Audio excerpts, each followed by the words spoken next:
Bismillahirrahmanirrahim. Elhamdülillahi Rabbil alemin. Vessalatu vesselamu ala eşrefil enbiyai vel mursalin. Nebiyyina Muhammedin ve ala alihi ve sahbihi ecma'in. Esselamu aleykum ve rahmetullahi ve berekatuhu. Əziz qardaşlarım, əxlaq mövzusunda növbəti dərsimizi davam edirik və bu mövzuda artıq bizim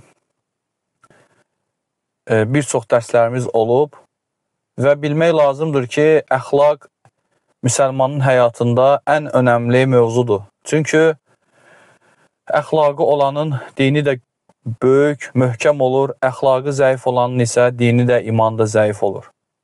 Və bizim Peyğəmbərimiz sallallahu aleyhi və səlləm əxlaq Peyğəmbəridir. Əxlaqı ən kamil olan insan olub. Necə ki, Allah Əzzə və Cəllə onun barədə öz kitabında buyurur ki, وَإِنَّكَ لَعَلَى خُلُقٍ عَظِيمٍ Həqiqətən də sən böyük əxlaq sahibisən. Ona görə də hər bir müsəlman, Peyğəmbər sallallahu aleyhi və səlləmin yolun gedən hər bir müsəlman Allah Rəsuluna oxşamalıdır. Onun əxlaqını öyrənməlidir. Ondan nümunə götürməlidir. Bu zaman Allah da onu sevər və həmin insan qiyamət günü qurtulmuş, nizat tapmış insanlardan olar. Və artıq mövzumuz yolun haqları, yolun ədəbləridir. Bu barədə artıq bir dərs götürmüşük və bu dərs də əvvəlki dərsimizin ardı olacaq inşallah. Peyğəmbər sallallahu aleyhi və səlləm keçən dərs götürdük ki, sahabələrini bir gün yolun üzərində oturarkən, dayanarkən görür və onlara yolda dayanmağı qadağan edir. Lakin sahabələr ona bildirəndə ki, yəni onlar orada iş görürlər, öz işlərinə görə yığılışırlar və müəyyən ehtiyaclarını ödəmək üçün orada dayanırlar. Onda Allah Rəsulü sallallahu aleyhi və səlləm onlara bildirir ki, bu zaman əgər yolda dayanırsınızsa, yolun haqlarını ödəyin. Və sonra da onları sahabələrinə öyrədir. Onlardan biz artıq keçən dəfə 5-ini götürdük. Birincisi, insanın gözünü yolda dayanarkən haram şeylərə baxmaqdan qorumasıdır. Naməhrəm qadınlara baxmaqdan qorumasıdır. Və həmçinin də ikinci məsələ, insanın əziyyət verməməsidir insanlara. Yəni, yolda insanlara əziyyət verən hər bir şeyi insan gərək özündən uzaqlaşdırsın, onu etməsin. Və üçüncü, salamı qaytarmaqdır. Yəni, insan salam verdiyi zaman, kimlərsə yoldan keçənlər, onların salamını qaytarmaqdır. Və dördüncü və beşincisi isə, deməli, yaxşılığı əmr etmək və pisliklərdən çəkindirmək. Yəni, sanki yolda dayandığı zaman insan, dəvət etməli, insanlara haqqı başa salmalı bacardığı qədər və onları münkər, pozğun əməllərdən uzaqlaşdırmalıdır. Və bu gün götürəcəyimiz növbəti 6-cı yolun haqqı gözəl danışıqdır. İnsan gərək danışığında gözəl olsun, istər yolda, istər digər yerlərdə. Çünki insanı ən çox qiyamət günü, ən çox insanı cənnətdən uzaqlaşdıran, cəhənnəmə yaxınlaşdıran onun dili olacaq. Və dil çox böyük bir fəsada aparan bir əzadır. İnsan gərək onu qorusun. Peyğəmbər sallallahu aleyhi və səlləm bu barədə buyurur ki, Mən kənə yu'minu billahi vəl yevmil əxiri fəlyəqul xayran əv liyasmud. Kim Allaha və axirət gününə iman gətirirsə, ya xeyir danışsın, ya da sussun. Ona görə də insan dilinə hakim olmalıdır, dilinə sahib olmalıdır. Dil elə bir orqandır ki, danışığı ya onun əleyhinə, ya da leyhinədir. Necə ki, Allah Əzzə və Cəllə bu barədə buyurur ki, Mə yəlfizu min qavlin illə lədeyhi raqibun atid.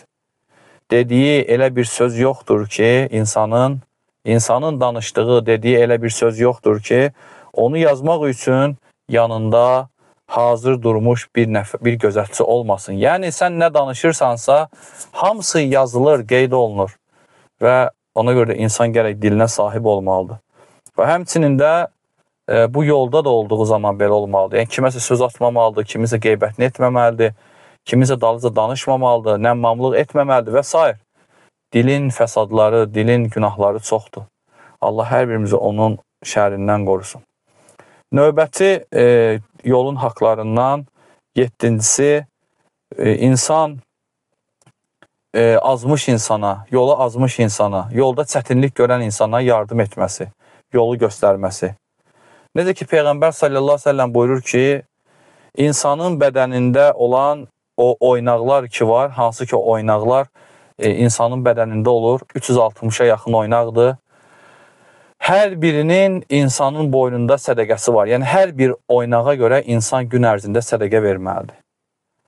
Və sonra Peyğəmbər sallallahu əleyhi və səlləm sədəqə haqqında danışır ki, insanın bir insana, heyvanına minməsinə, miniyinə minməsinə yardım etməsi onun üçün sədəqədir.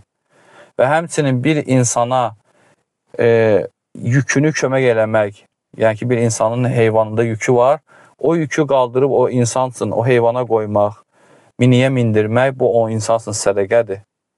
Və həmçinin də gözəl söz danışmaq sədəqədir. Namaza getdiyin hər bir addım, atdığın hər bir addım, meçidə gedərkən namaza atdığın hər bir addım insan üçün sədəqədir. Və həmçinin də insanın yolda azmış bir kəsə yol göstərməsi sədəqədir. Və bu hədis nəyi göstərir bizə? Bu hədis onu göstərir ki, yəni sədəqə təkcə malla, pulla verilmir. Yəni, İslamda bütün xeyir əməllər əslində sədəqə sayılır. Ona görə insan gərək xeyir əməllərdən səhlənkarlıq eləməsin. Çünki bu sədəqələrə bizim böyük ehtiyacımız var. Qiyamət günü sədəqə verən insanlar Allahın ən sevdiyi insanlardan olacaqlar. Və növbəti yolun haqlarından asqıran insan əlhəmdülillah deyərkən həmin insana yərhəmukallah demək. Yəni, biz bilirik ki, İslam dinində asqıran adam nə etməlidir? Asqırandan sonra əlhəmdülillah deməlidir. Və o əlhəmdülillah deyərkən yanındakı qardaşı ona nə deməlidir? Yərhəmukallah. Yəni, Allah sənə rəhm eləsin. Və o da qardaşına, onun üçün yərhəmukallah deyən qardaşına yenidən həmin o asqıran insan deməlidir ki, yəhdikumullahu və yuslihu bələkum. Allah da sizin işlərinizi asanlaşdırsın, sizi doğru yola yönəltsin və işlərinizi düzəltsin, işlərinizi səhmana qaydasına salsın. Lakin bu asqırmaq, yəni insanın asqırması, asqırdığı zaman əlhəmdülillah deməsi, yəni bu zaman insana dua edilir. Lakin insan asqırdığı zaman əlhəmdülillah demərsə, o digər adam da ona yərhəmukallah demir. Necə ki, Peyğəmbər sallallahu əleyhi və səlləm Əbu Musa radiyallahu anh rəvayət olan hədisdə buyurur ki, İzə atasa əhədukum fəhəmidallah. Sizdən biriniz asqırdığı zaman Allah həmd edərsə, fəşəmmituhu, yəni ona yərhəmukallah desin insanlar. Əgər fəilləm yəhmidilləhə, əgər Allah həmd etmərsə asqırdığı zaman, fələ tuşəmmituhu, ona, yəni neyniyin, belə deyək də, yərhəmukallah deməyin. Deməli, bu məsələ o zaman olur ki, insan asqırdığı zaman əlhəmdülillah deyərsə, ona yərhəmukallah deyilir. Bu çox önəmli məsələdir. Bu məsələdən nə görsənir? Yəni, müsəlmanların, İslamın necə gözəl bir din olması. İslam dini daima bir-birinə ancaq dua edər. Bir-birinə qarşı ancaq xeyir söyləyər. İslam dinində lənət, insanları qınamaq, tənə vurmaq, belə şeylər yoxdur. İslam dini sülh dinidir. Hətta görsən, insan müsəlmanla qarşılaşdığı zaman nə deyir? Əssəlamu aleykum və rəhmətullah. Allahın salamı, rəhməti sənin üzərinə, Allahın bərəkəti sənin üzərinə olsun. O da qardaşına eyni ilə dua edir, o cürə salamı qaytarır. Ona görə də nə qədər bizim dinimiz gözəl dindir. Bizim dinimizdə müsəlmana əziyyət vermir.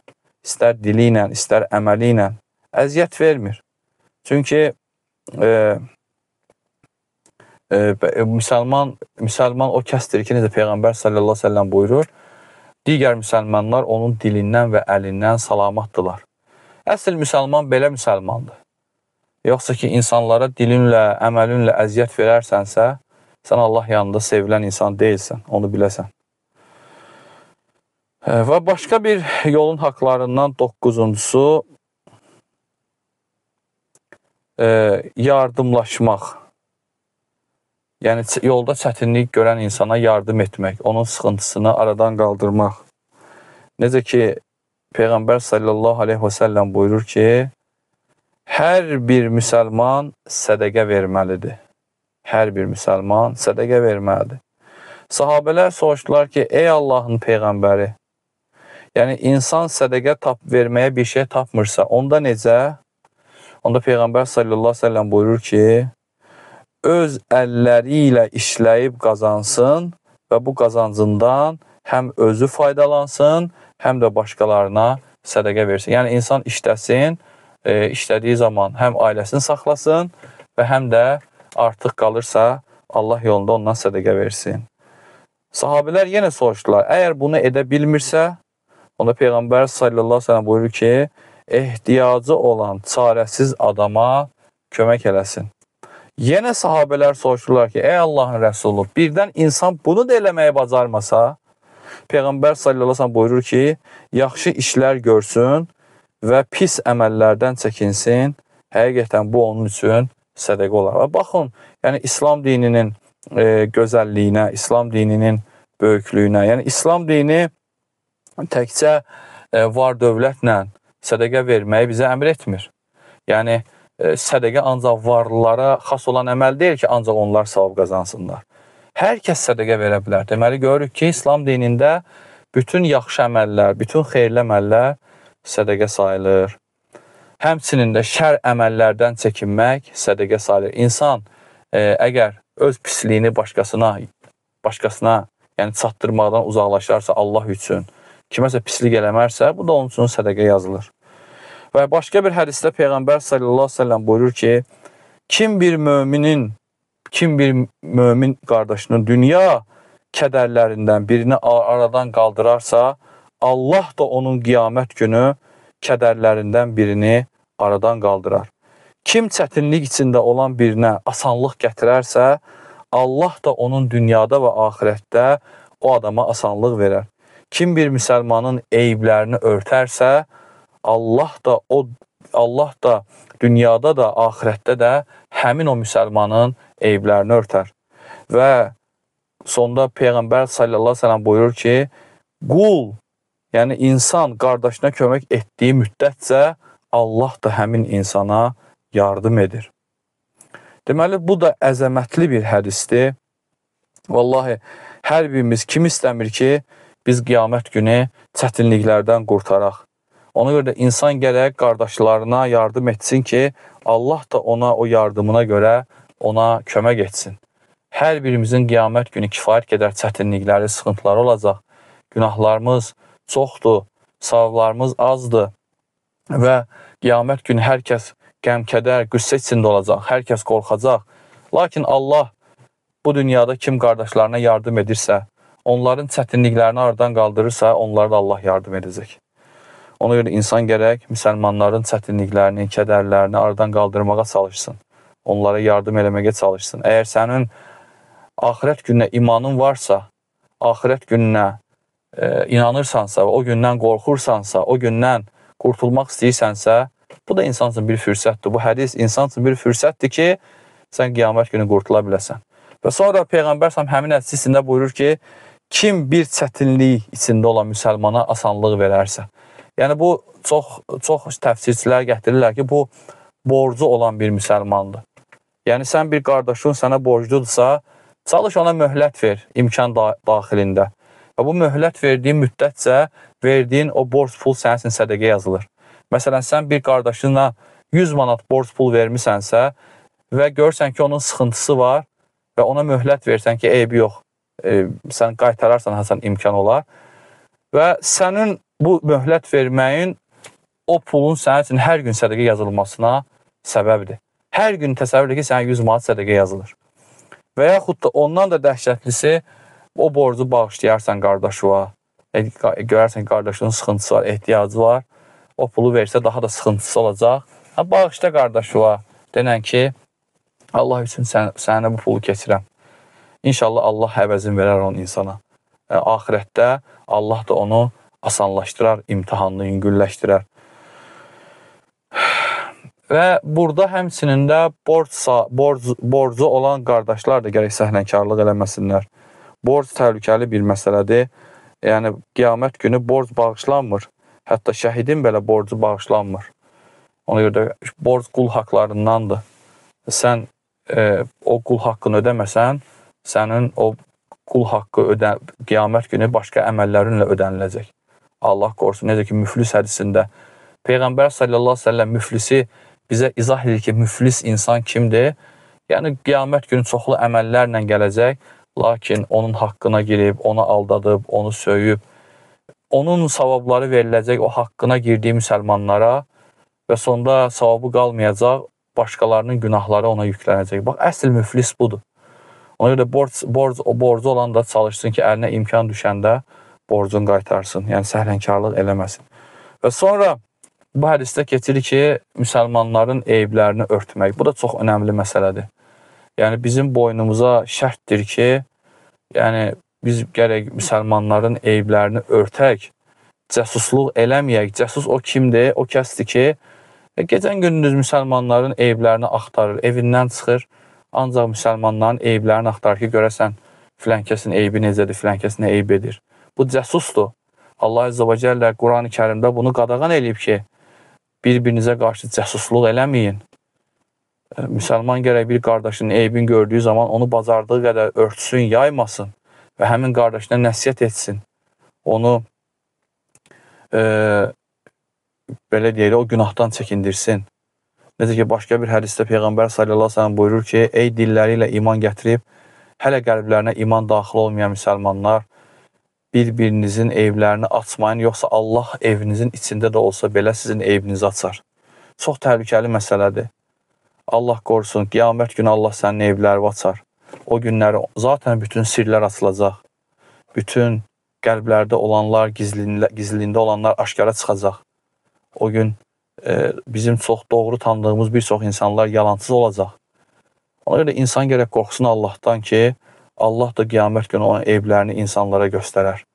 Ona görə gərək müsəlmanın eyblərini gizlətməlidir.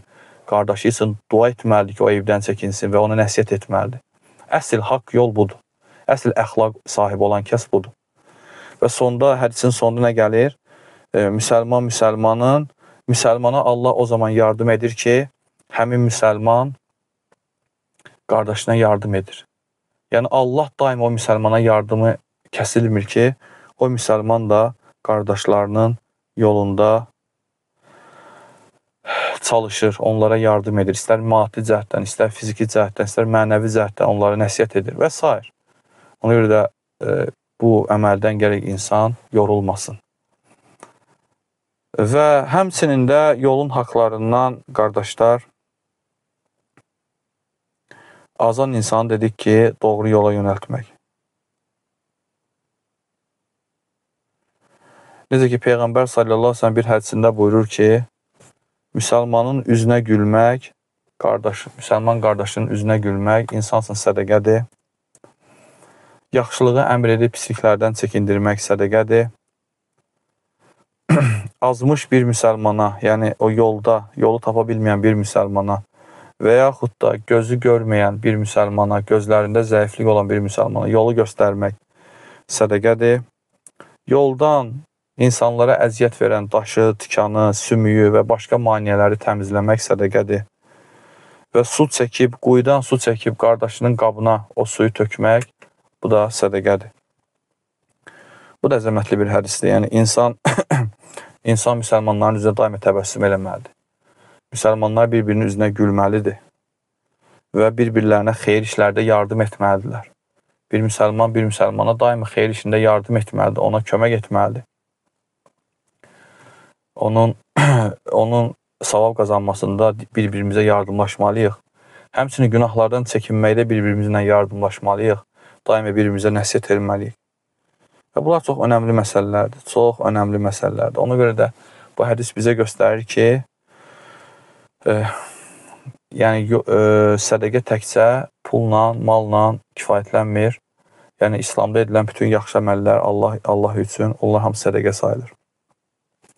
Və həmçinin yolun haqlarından, yolda məzlum görürsənsə, zülmə uğrayan görürsənsə, onu zülmdən qurtarmaq. Bu həm yoldadır, həm də digər yerlərdədir. Necə ki, Peyğəmbər sallallahu əleyhi və səlləm buyurur ki, unsur əxakə zalimən əv məzlumən. Zülm edən zalim qardaşına da, məzlum qardaşına da, yəni zülmə məruz qalan qardaşa da yardım elə. Sahabələr dedilər ki, yəni bir kişi soruşdu ki, Allahın Rəsulu, məzluma kömək eləməyi başa düşdük ki, məzluma kömək etmək lazımdır. Bəs zalıma necə kömək edir? Yəni zalıma kömək eləmək olmaz axı, o zülm edir. Peyğəmbər sallallahu aleyhi və səlləm buyurdu ki, onu zülmdən saxlayarsan, onu zülm eləməyə qoymarsan, bu da o zalıma kömək sayılır. Yəni, bu subhanallah, yəni əzəmətli hədisdir. Və başqa bir hədisdə də Peyğəmbər sallallahu aleyhi və səlləmin yanında iki nəfər, yəni Peyğəmbər olan bir yerdə iki nəfər mübahisə etdilər. Onlardan biri ənsar idi, biri mühacir idi. Və hətta bu gəldi, böyüdü məsələ və mühacir öz qövmünü, öz cəmaatını yardıma çağırdı, ənsar da öz cəmaatını yardıma çağırdı.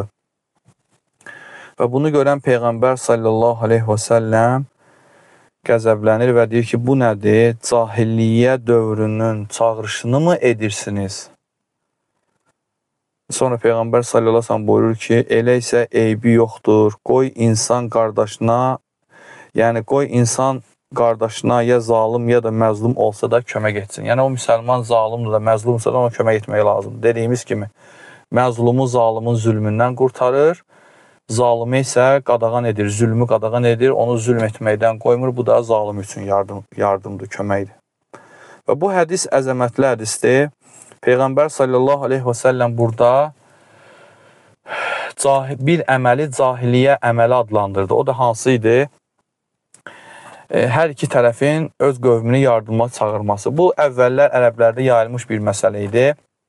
Məsələn, ərəblərdə qəbilələr arasında bir nəsə münaqişə olanda həmin qəbilənin sahibi adamı öz qəbiləsini adı ilə oğullarına, atalarına nisbət edərək çağırırdı. Məsələn, Bənu Həşim qəbiləsi, Bənu Qureyzə. Məsələn, Bənu Qureyzədən bir nəfəri incidirlərsə, o deyirdi ki, ey Bənu Qureyzə övladları, gəlin mənə kömək edin. Ey Bənu Qureyzə oğulları, gəlin mənə yardım edin.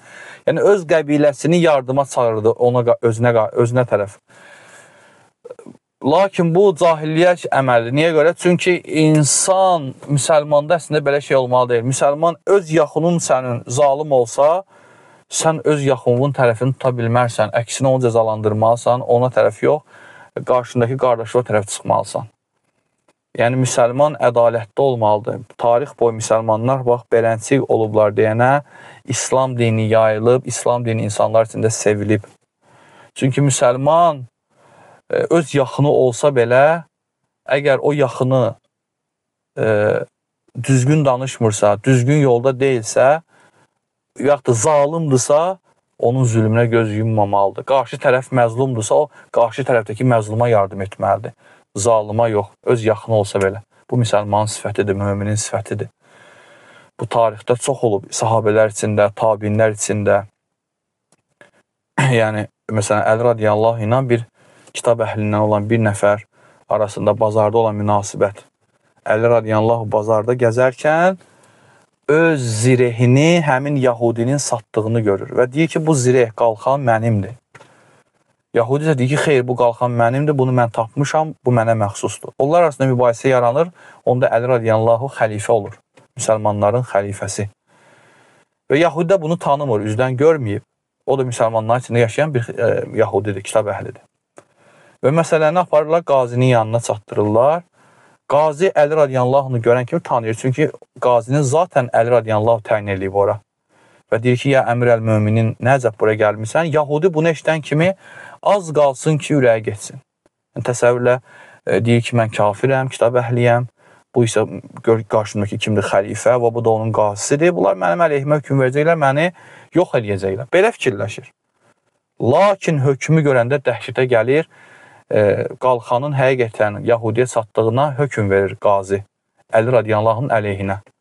Onda xristiyan, həmin o Yahudi, həmin o kitab əhli iman gətirir. İslamı seçir. Niyə görə? İslamın ədalətinə görə. İslam dini ədalətli dindir. İslam dinində zərrə qədər zülm yoxdur. Necə ki, Allah Subhanahu taala Qüdsə hədisdə buyurur ki, ya ibadi, ey qullarım, inni harramtu zulmə alə nəfsi. Mən zülmü öz nəfsimə haram etdim və cealtuhu beynəkum muharraman və onu da sizin aranızda haram etdim o zülmü. Fələ təzalamu, yəni zülm etməyin. Ona görə zülm şəriətdə haramdır. Və bu hədisdə də Peyğəmbər sallallahu əleyhi və səlləm o sahabələrin etdiyi əməli cahiliyyə əməl adlandırdı. Və sonra da dedi ki, yəni məzluma da, zalıma da yardım edin. Məzlumu zalimin əlindən qurtarın, zalıma da qoymayın ki, zülm etsin. Və həmçinin İslamda yolun ədəblərindən sonuncusu da Allahı zikr etməkdir. Allahı zikr etmək, harada olursan ol, Allahı zikr etməlisən. Harada olursan ol. İstər yolda, istər digər yerlərdə. Necə ki, Ayşə radiyallahu anhə Peyğəmbər sallallahu əleyhi və səlləm sevimli zövcəsi, möminlərin anası buyurur ki, kənə nəbi sallallahu əleyhi və səlləm yazkurullaha alə kulli əhyanihi. Allah Rəsulü sallallahu əleyhi və səlləm hər bir anında, hər bir saniyəsində, hər bir dəqiqəsində Allahı zikr edirdi. Hər bir vaxtında, həyatının bütün sahələrində Allahı zikr edirdi. Yəni, insanın dili Allahın zikrindən qurumamalıdır, daima yaş olmalıdır. Və başqa bir hədisdə Peyğəmbər sallallahu əleyhi və səlləm buyurur ki, bir cəmaət Allahı zikr etmədən bir yerdə oturarsa, bu onlar üçün peşmançılıq olar. Kim yol gedərkən Allahı zikr etməzsə, bu onun üçün peşmançılıq olar və kim Allahı zikr etmədən bir yerdə uzanarsa, bu onun üçün peşmançılıq olar. Yəni, bu hədis əzəmətli bir hədisdir. İnsan gərək daima Allahı zikr etməlidir. Dili Allahın zikrindən quru qalmalı deyil. Zaten biz qiyamət günü istəyəcəyik ki, əməl dəftərlərimiz ağır gəlsin, xeyirli əməl dəftərlərimiz. Xeyirli tərəzilərimizin xeyirli tərəfi ağır gəlsin, yaxşı əməllərimiz ağır gəlsin tərəzidə. Və bunu da zikirlə ağırlaşdırmaq daha gözəldir. Zikir dildə olur, yüngüldür, amma savabı çoxdur. Necə ki, Peyğəmbər sallallahu əleyhi və səlləm bir hədisində buyurur ki, iki kəlmə var ki, onlar Rəhmənə sevimlidirlər, Allaha sevimlidirlər, dilə yüngüldülər və tərəzidə ağır gələrlər. Subhanallahi və bihamdihi, subhanallahil azim. Adı görsən bir zikirdir. Bu zikri elə qiyamət günü tərəzidə nə qədər ağır gələcək. Allah Rəsulü sallallahu əleyhi və səlləm daima Allahı zikr eləyərdi. Necə ki, Allah Subhanahu taala özü Quran-ı Kərimdə möminləri tərifləyir bu barədə çox ayələrdə. Və bir ayədə buyurur ki, fəzkuruni əzkurkum. Məni zikr edin ki, mən də sizə zikr edim, mən də sizi xatırlayayım. İnsan Allahı xatırladıqca Allah da onu xatırlayır. Və həmçinin də insan yatdığı zaman dəstəmazlı yatmalıdır, Allahı zikr etməlidir. Yəni, insan dəstəmazlı yatarsa, həmçinin Allah zikr edərək yatarsa, vəfat edərsə, dünyadan köçərsə, zikr edən və namaz qılan insanın halında qiyamət günü dirirdilər. Görün, necə əzəmətli bir faydadır bu. Və başqa bir hədisdə Peyğəmbər sallallahu əleyhi və səlləm buyurur ki, Allahı zikr etmədən məclisdən qalxan bir cəmaat sanki uzunqulaq leşinin üzərindən qalxır. Subhanallah, bu da dəhşətli bir məsələdir. İnsan daima Allah Subhanahu taalanı zikr etməlidir. Yoxsa peşman olacaq. O itirdiyi hər bir saniyəsinə görə, hər bir dəqiqəsinə görə ki, kəş ki, mən bu şeylərdə Allahı zikr eləyərdim, boş saxlamazdım özümü. Qiyamət günün adlarından biri də peşmançılıq gündür. İnsan o gün peşman olacaq. İstər mömin, istərsə ki, kafir. Kafir zaten bilirsən ki, niyə peşmandır. Mömin də deyəcək ki, kəş ki, bu zikirləri eləyərdim, bu əməlləri eləyərdim ki, cənnətə daha yuxarı mərtəbələri əldə edə bilərdim. Ona görə insan gərək zikirdən yayınmasın. Və məclisin kəffarəsi var. İnsan gərək məclisdən qalxdığı zaman məclisin kəffarəsini versin. Çünki zaten o məclisdə nə qədər günahlar eləyir insan. İstərsən oturanda bir dənə qeybət eləyir biri nəsə deyir. Yəni, orada günahla durursan sən. Sonda dua edirsən ki, Allah səni bağışlasın və deyirsən ki, Subhanək Allahümmə və bihamdik, əşhədu və la iləhə illə əntə, əstəğfiruka və ətub iləyk. Yəni, sonda Allahdan istiğfar diləyirsən ki, Allah məni bağışla və sənə tövbə edirəm.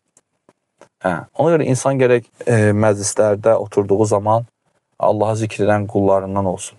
İndi görün, haram məclislərində oturan, musiqi, nəmmamlıq, qeybət məclislərində oturanların halı necə olar? Onlar hardan dururlar duranda? Allah qorusun.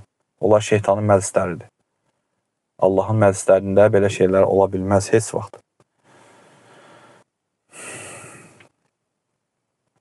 Və həmçinin yolun haqlarından burada şeyx bəzilən zikr eləyir. İnsanın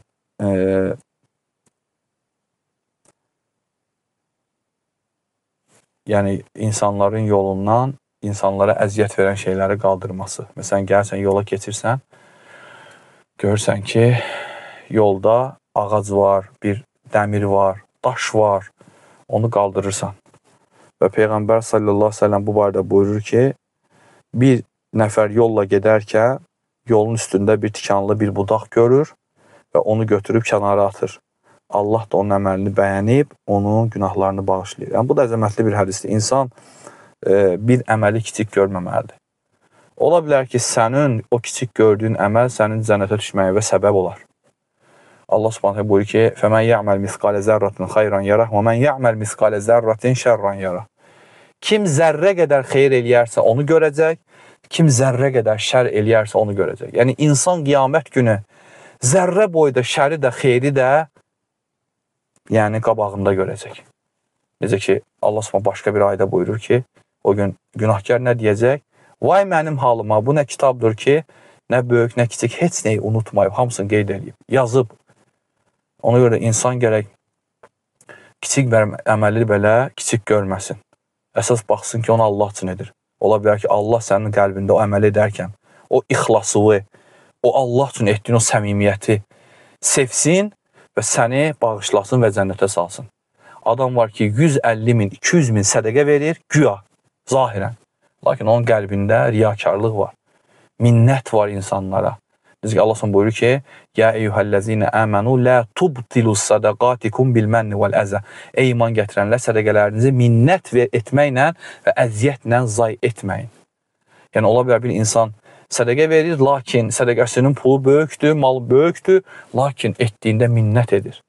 Və yaxud da insanlara göstərmək üçün edir, o onun əməli qəbul deyil, zaydır, batildir. Lakin Allah buyurur ki, "Qavlun ma'rufun və məğfiratun xayrun min sadaqatin tətbəuhə əzə." Allah subhanahu ki, lakin gözəl söz və insanları bağışlamaq minnətlə, əziyyətlə verilən sədaqədən xeyirlidir. Yəni, insan baxmamalıdır ki, bu əməl kiçikdir. Nə deyə yoldan bir şeydə götürüb atmaq, buna görə nə olacaq ki, xeyr, buna görə sən cənnətə girə bilərsən. Ona görə insan bu şeylərə diqqət eləməlidir. Yoldan bir şey kənarlaşdırmaq Allah qatında böyük savablardan biridir. Bunun əksi də nədir?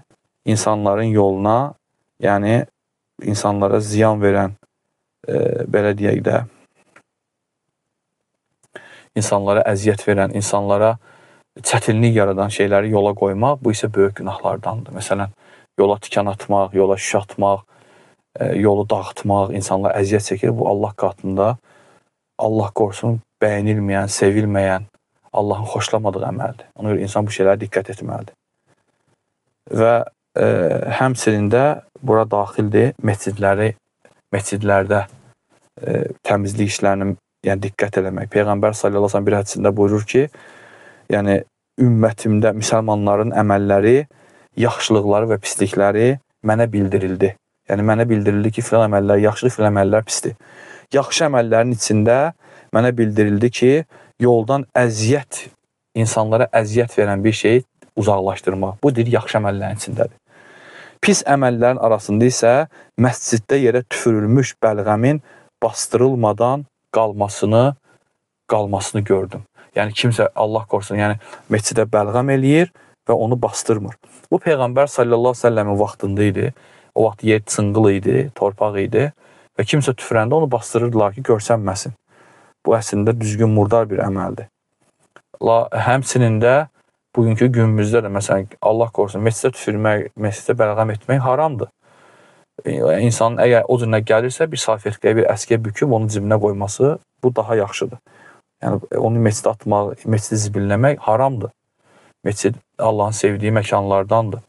Və həmçinin də bura alimlər gətirirlər ki, məsələn insan yola bir şey atar, o atdığı şeyin səbəbi ilə bir heyvan zədələnərsə, ölərsə, ayağına batıb heyvanın ölərsə, insana o heyvanın qan pulsunu ödəmək vacibdir, onu ödəməlidir insan. Yəni bunlar həmçinin asfaltı dağıtmaq, asfalta su axıdıb insanlara əziyyət vermək və digər şeylər, zibil atmaq, bunlar hamısı haram şeylərdir. Ona görə də insan gərək belə şeylərdən uzaq olsun. Və həmçinin də yəni yollara, insanların su götürdüyü məkanlara, insanların kölgələndiyi yerlərə ayaq yoluna çıxmaq. Peyğəmbər sallallahu əleyhi və səlləm buyurur ki, "İttəqul la'aneyn." İki lənət olunmuş əməldən çəkinin. Allah sahabelər deyirlər ki, "Məl la'anən", yəni o iki lənət olunmuş şey nədir ey Allahın Rəsulu, ya Rasulallah? Deyir ki, "Əlləzi yətəxallə fi tariqin nasi əv fi zillihim." Yəni insanların yoluna və kölgələndiyi yerlərə, ayaq yoluna, su başına çıxmaq. İnsanlar təbii ki, həmin insanı lənətləyəcəklər, həmin insanı pisləyəcəklər, qınayacaqlar. Çünki insanlara əziyyətdir bu. Bu haram olan bir şeydir. Yəni ayaq yolu murdarlamaq bu müsəlmanlara, yəni biz bilirik ki, ayaq yolunun ədəbləri var. İnsan səhrada, çöldə bir yerə çıxarsa, insanların məkanlarından uzağa getməlidir. Müəyyən qədər yeri qazmalıdır, sonra o ifrazatın üstünü örtməlidir, əyilməlidir, paltarını çıxartdığı zaman elə yerdə dayanmalıdır ki, insanlar onu görməsin və s. Yəni, ayaq yolunun ədəblərini İslam bizə öyrədib. Lakin gedib insanların istifadə etdiyi yerlərdə ayaq yoluna çıxmaq bu tərbiyəsizlikdir və murdarlıqdır. İnsan gərək belə şeylərdən uzaq olsun. Bura həmçinin zibil də daxildir, digər zibillik şeyləri, o yollara atmaq, kölgələnən yerlərə atmaq. İslam hər bir haram, zülmü haram görüb və insanlara əziyyət verən hər bir şeyi qadağan edib. Və həmçinin də insanın yol hərəkət qaydalarına, bugünkü dövrdə yol hərəkət qaydalarına riayət etməsi, o yol kəsişən yerlərdə olan yol hərəkəti nişanlarına diqqət etməsi, işıqforun o qaydalarına riayət etməsi, səs siqnallarından düzgün istifadə etməsi, insanlara səs siqnallarına əziyyət verməməsi, maşında olan siqnallarla və s. Bunlar hamısı bu şeyin içinə daxildir ki, insanlara əziyyət verməmək. Bu barədə məşhur İslam alimlərindən İbn Baz rəhməhullahın fətvası var ki, deyir ki, heç bir müsəlmana yol hərəkəti ilə bağlı olan dövlətin qoyduğu qaydaları pozmaq icazəli deyil. Çünki deyir, bu həmin insanın özü üçün də və başqaları üçün də böyük təhlükədir. Yəni, insan, Allah qorusun, qəza törədir, yəni, piyadaları vura bilir və yaxud digər qarşıda olan digər nəqliyyat vasitəsinin içində olanlara zərər yetirə bilir. Həm maddi, həm mənəvi böyük zərərlər vurur. Ona görə də insan belə şeylərdən uzaq olmalıdır. Və bu şeylərə diqqət etməlidir insan. Yəni, dövlət əgər bu qaydaları sənin üçün qoyubsa, bu insanların ümumi mənfəəti və xeyri üçündür. Bunlara insan gərək riayət eləsin.